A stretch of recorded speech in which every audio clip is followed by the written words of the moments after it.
এখন একটা অন্তর্বর্তীকালীন সরকার প্রতিষ্ঠিত আছে। সেই সরকারের সময়ে বিভিন্ন ডিসপ্লেতে হাসিনা ভয়ঙ্কর রূপে ফিরছে, এই যে শব্দটা ব্যবহার করছে, এই যেভাবে আসছে, এগুলো আসলে কাদের ইন্ধনে করছে, কাদের মাধ্যমে হচ্ছে? বিভিন্ন দেয়ালে দেয়ালে লেখা হচ্ছে জয় বাংলা, আবার বিভিন্ন দেয়ালে দেয়ালে লেখা হচ্ছে সমন্বয়কদেরকে মেরে ফেলবে, খুন করবে, এইরকম রাজনৈতিক নেতাদেরকে হুমকি দেওয়া হচ্ছে। আবার লেখা হচ্ছে বিভিন্ন দেয়ালে হাসিনা ভয়ঙ্কর রূপে ফিরবে। এই সুযোগটা কীভাবে পাচ্ছে? আমরা জানি যে দেয়ালে লিখতে হলেও ওই রং কিনতে হয়, তারপরে ওইটার জন্য একটা ডাইস বানাইতে হয়। এই সময়ে কারা বানিয়ে দিচ্ছে, কারা এগুলা করছে, পোস্টারিং পর্যন্ত হয়ে যাচ্ছে। বিভিন্ন জায়গায় কিন্তু পোস্টারও লাগাই ফেলছে যে হাসিনা আবার ফিরে আসছে। তারা এই যে কাজগুলো করছে, আবার ফেসবুকের মাধ্যমে, ইউটিউবের মাধ্যমে তাদের অফিসিয়াল ভেরিফাইড ফেসবুকগুলো তারা দিয়ে সেগুলো দিয়ে প্রপাগান্ডা ছড়াচ্ছে, অতিরঞ্জিত করছে। গত 2-1 দিন আগে আমরা দেখতে পেলাম কিছু দুর্বৃত্তরা জনবাণীর সম্পাদক সহ সাংবাদিকদের উপর হামলা করলেন। তো হামলা করার পরে তারা এটার একটা প্রতিবাদ করলেন।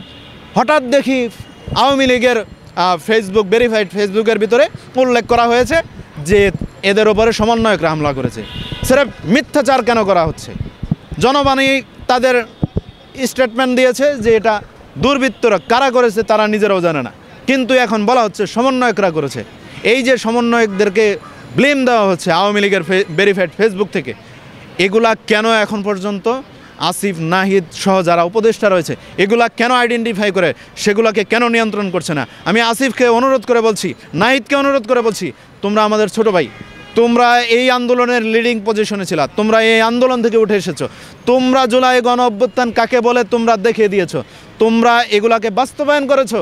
এই যে আজকে 2000 ছেলে, 2000 মায়ের সন্তান তারা জীবন দিল, প্রায় 25,000-এর মতো যারা আছে পঙ্গুত্ববরণ করলো, বিভিন্নভাবে আহত হলো। এই যে এদের রক্তের বিনিময়ে তোমরা আজকে ক্ষমতায় বসলা, তো তাদের প্রতি তো তোমাদের কিছু কমিটমেন্ট আছে যে এখন তারা প্রপাগান্ডা ছড়াচ্ছে ফেসবুকের মাধ্যমে, সেগুলোকে কেন নিয়ন্ত্রণ করছো না? হাসিনার আমলে একটা পোস্ট দেওয়ার আগে তারা ফেসবুককে জানিয়ে দিত যে এটা ডিলিট করতে হবে, হাসিনার আমলে একটা পোস্ট করার আগে ইউটিউবকে জানিয়ে দিত যে এটা ডিলিট করতে হবে, তারা এইভাবে সরিয়ে দিত। তোমরা কেন তাদের উপরে চাপ প্রয়োগ করতে পারতেছো না?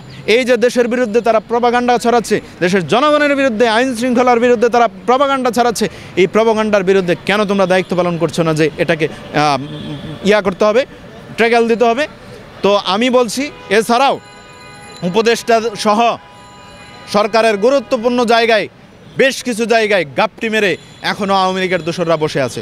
তাদের ইন্ধনে, আমি মনে করছি তাদের ইন্ধনে এই ধরনের অপকর্মগুলো হচ্ছে, তারা এগুলো করাচ্ছে, তাদের ইশারা ইঙ্গিতেই হচ্ছে। যদি বলেন যে তারা যদি করে থাকে তাহলে এই রাষ্ট্র কিভাবে চালাবে? আমি বলছি এই রাষ্ট্র চালানোর অনেক পন্থা রয়েছে। উপদেষ্টা যাদেরকে আমরা বলেছি এরা সমস্যাজনক, তাদেরকে আপনারা সরিয়ে দেন। যোগ্য ব্যক্তিদেরকে, আসিফ মাহতাব স্যারদের মতো দেশপ্রেমীদেরকে নিয়ে আসেন, তাহলেই এদেশ পরিচালিত হবে। আপনি এদেরকে বসিয়ে রাখবেন, তাহলে ওবায়দুল কাদেরদের মতো 3 মাস বাংলাদেশে থাকবে, তারপর আস্তে তারা লুকায় পালায় চলে যাবে, কেউ জানবেও না।